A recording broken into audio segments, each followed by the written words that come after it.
최근에 빌드업 되게 잘하고 있죠. 포스코도 원자재 같은 것들, 뭐 리튬 광산 투자 뭐 이런 거 같이 하고 있잖아요. 이게 원래 잘하던 철강을 두고 이 2차전지 쪽, 소재 관련 이쪽에 정말 신중히 다가가고 있는 그런 느낌이 있는 것 같아서 포스코 그룹주들은 관심을 좀 계속 가져보시면 좋대. 저는 이제 원탑은 포스코 홀딩스라 보고 있고.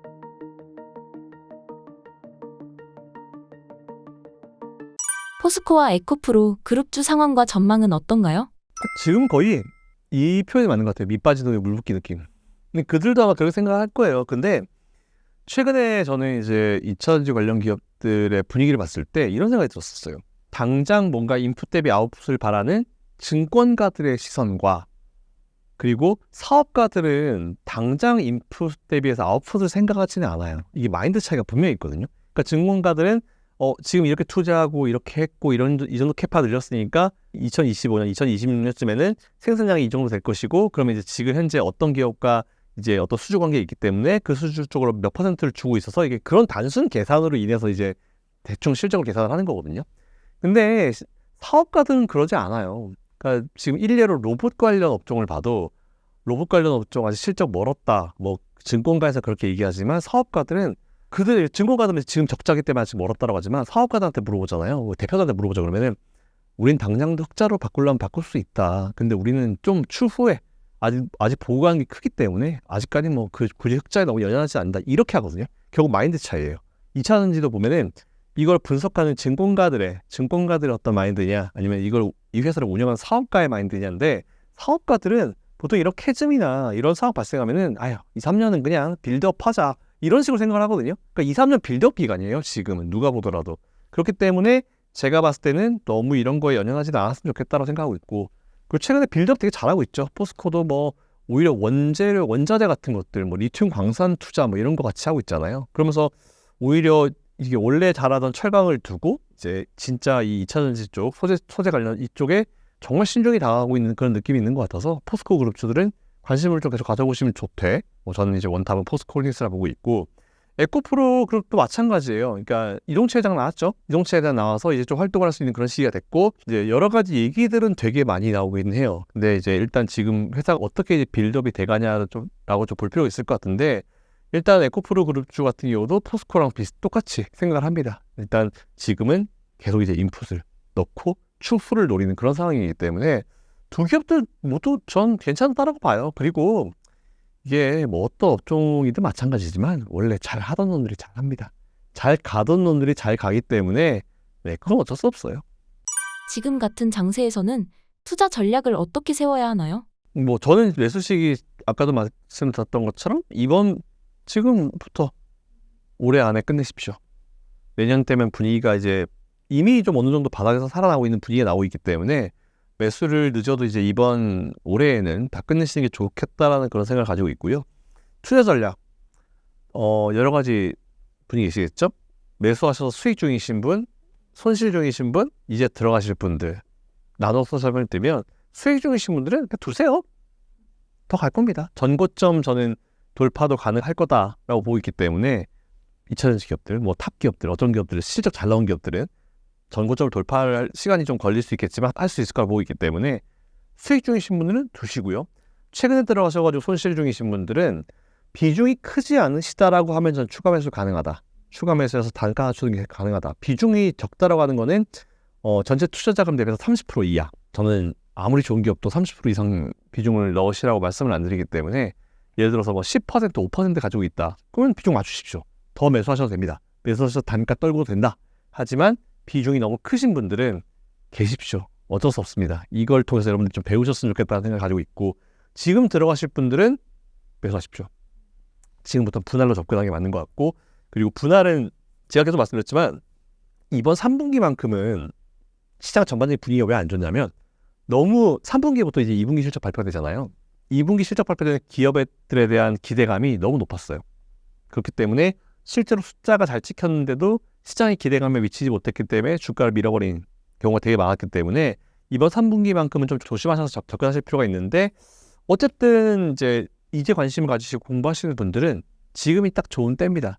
그래서 올 연말 12월 안에 분할을 하셔가지고 이제 매수는 마무리 지으시는 게 낫겠다라는 생각을 가지고 있습니다. 포스코와 에코프로 외에 유망하게 보시는 섹터나 기업은 어떤 게 있나요?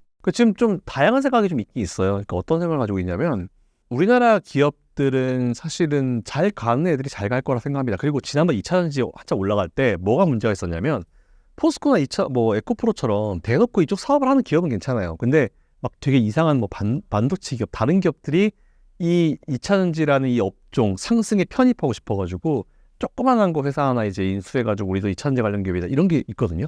근데 정확하게 말씀드리면 2차 전지 관련 기업이다라고 하려면은 그쪽에서 최소한 매출이 30%에서 40% 나와야 됩니다. 전체 매출의 30-40%가 그쪽에서 나와줘야지 2차 전지 관련 기업이라고 볼 수 있기 때문에 그런 기업이 아니라고 하면 다 내리실 필요가 저는 있을 거라 보고 있어요.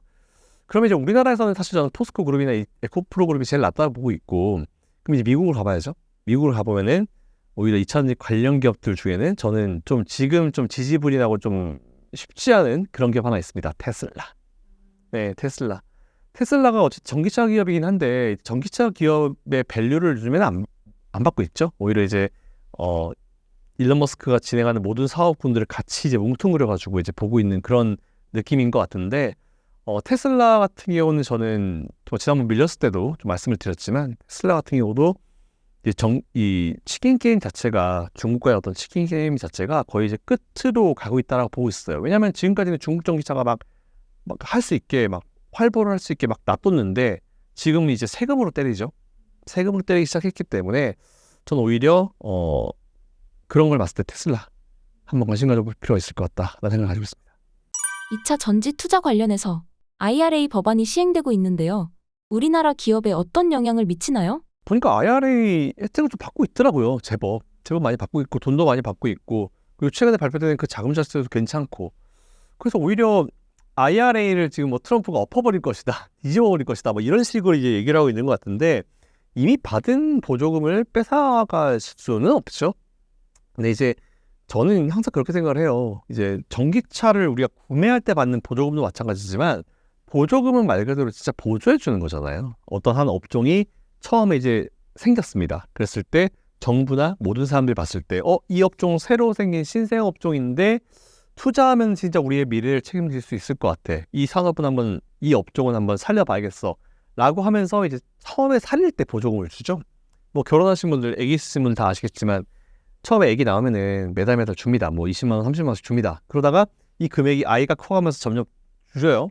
줄여가지고 전 첫째는 이제 안 나오거든요. 첫째가 이제 초등학교 2학년인데 안 나옵니다. 그 둘째 건 아직 20만 원인가 25만 원 나오는데 이것도 사실 보면은 각 지역마다 보조금이 다르고 이제 다양한 어떤 것들이 있잖아요. 그래서 그만큼 보조금이라고 하는 거는 아이가 처음 나왔을 때 뭐 이제 뭐라도 써라 해서 정부에서 25만 원, 30만 원 주는 건데 아이가 커가면서 즉 이 산업 자체가 좀 무르익어 가면서 스스로 돈을 벌 수 있게 되면서 보조금을 줄이는 게 맞아요. 보조금을 계속 주잖아요. 그러면 당연히 이쪽 내연기관 쪽에서 가만 안 있죠. 야, 우리는 왜 안 주는데? 우리는 그럼 이제 정부는 얘기하는 거죠. 니들은 먹고 살 수 있잖아. 충분히 수십 년 동안 하면서 먹고 살 수 있는 베이스가 됐잖아. 쟤들은 이제 태어난 애들이고 신생아 애들인데 돈 줘야지. 그런 상황이 발생하는 거죠. 그러니까 제가 막 제 나이 때 된 사람이 정부한테 왜 나는 보조금 안 줘요? 우리 딸은 주는데 이건 좀 그렇잖아요. 물론 나이가 더 들면은 이제 또 이제 생활력이 떨어지기 때문에 보조금을 지급하는 게 맞죠. 그 얘기는 어떤 산업이 성숙했을 때 이제 뭔가 더 성숙할 수 있을 것 같은데 좀 못했을 때 살짝의 보조금을 주는 게 맞긴 맞죠. 그렇기 때문에 보조금이라는 건 영원히 줄 수 없습니다.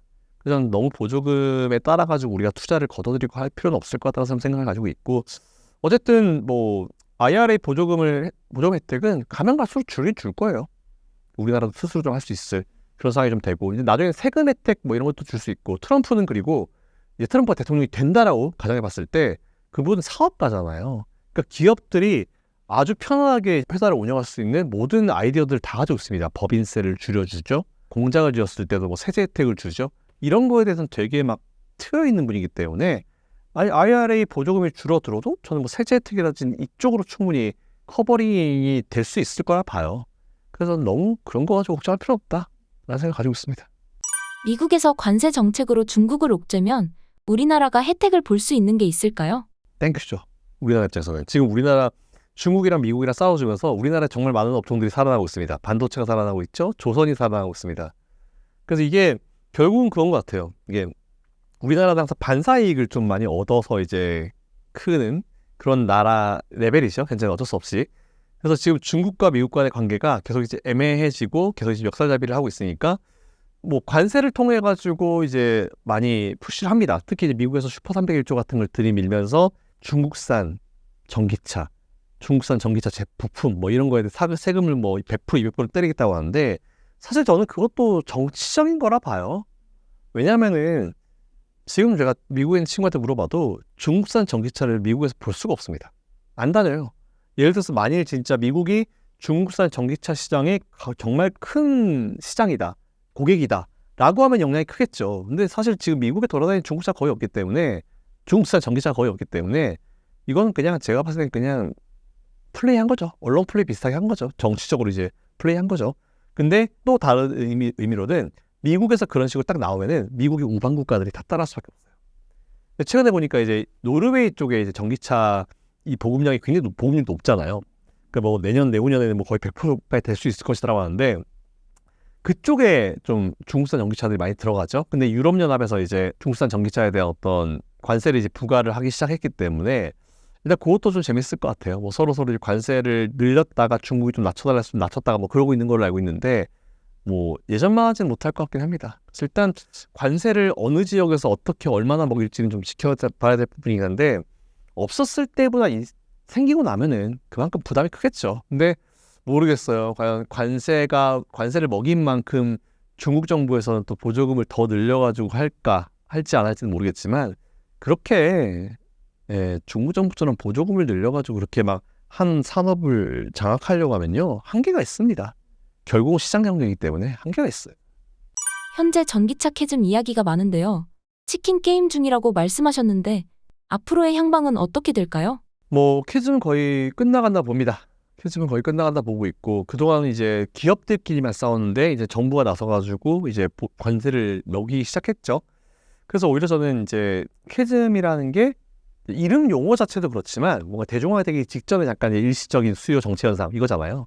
그렇기 때문에 이 현상도 거의 끝나간다라고 봐요. 저는 캐즘도 거의 끝나간다라고 보고 그리고 전기차의 어떤 지금 보면 여러 가지 막 이런 불안 요소들이 나와가지고 좀 이제 포비아 이런 얘기도 나오긴 나오는데 전반적인 어떤 분위기는 이제 조금 안정을 찾아가는 그런 분위기인 것 같아서 그때 그런 얘기도 있잖아요. 뭐 해가 뜨기 전에가 제일 어둡다 이런 얘기도 있잖아요. 작년에 반도체, 뭐 몇 년 전에 반도체 그리고 몇 년 전에 바이오 제약 생각하면은 2차전지 투자하고 계신 분들은 아마 참고가 되실 것 같습니다.